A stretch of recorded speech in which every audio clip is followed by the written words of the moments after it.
For 10 years, Mark Evans' life was defined by silence. It filled every room of his old farmhouse at the edge of town, the same house where he'd once dreamed of raising a big, noisy family.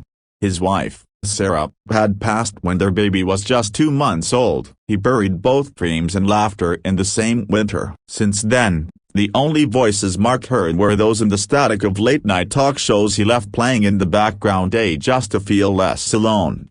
He built his days around small, steady routines, fixing the fence, baking bread he could never finish, visiting the tiny grave at the back of his yard every Sunday, talking to a stone that never spoke back. Neighbors respected his space. No one knocked. He liked it that way, or so he told himself. It was during one of the harshest winters yet, the wind howling so fiercely it rattled the old windows, that Mark heard it. A faint knock. He thought he'd imagined it. Then came another, softer, like whoever was knocking didn't believe they deserved to be heard. When he pulled the door open, he found a young woman standing there, a uniform half buried under a battered winter coat, eyes red and shoulders stooped. Behind her, 3 children huddled together, cheeks pink with cold, eyes wide with fear. The soldier cleared her throat. "I'm sorry, sir. We got stranded. The storm hit sooner than I thought. We don't have anywhere else to go tonight." She paused,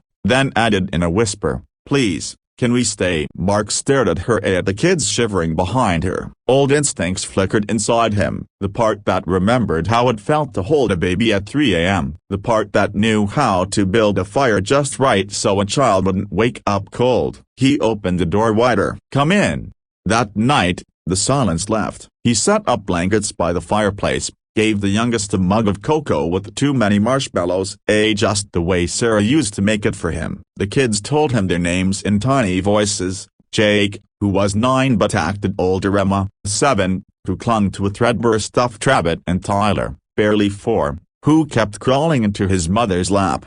Her name was Sergeant Lisa Carter. She'd been driving cross-country to her new posting, hoping to start fresh somewhere safer for her kids. But an unexpected blizzard and a broken-down truck left them stranded on a back road with no signal. Mark listened as she spoke, the weight of her words heavy but familiar. He knew loss when he saw it. He saw the lines around her eyes, the way she glanced at her kids every few seconds, making sure they were okay even when she was clearly exhausted.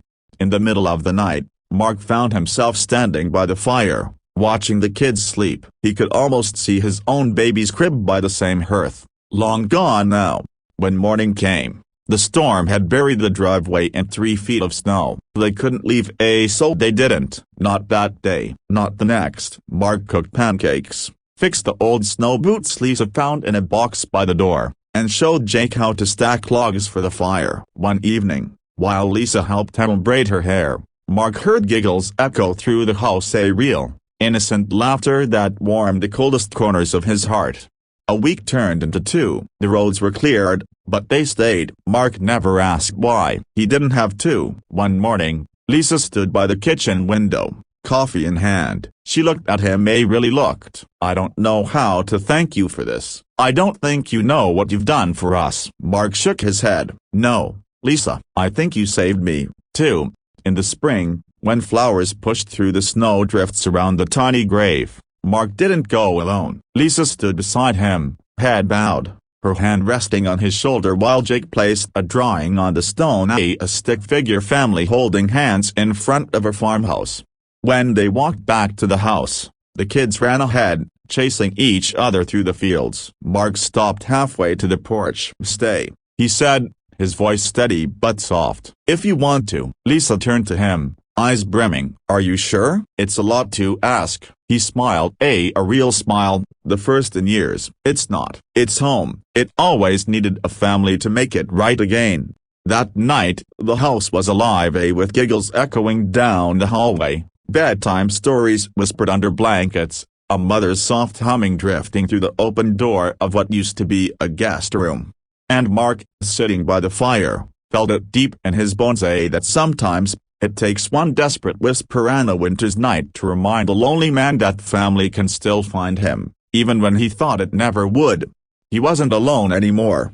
In the end, The storm that stranded a soldier and her kids didn't just bring them shelter, it brought Mark back to life. And somewhere in the quiet warmth of that farmhouse, a broken family and a broken man found exactly what they'd both been searching for: a second chance at home.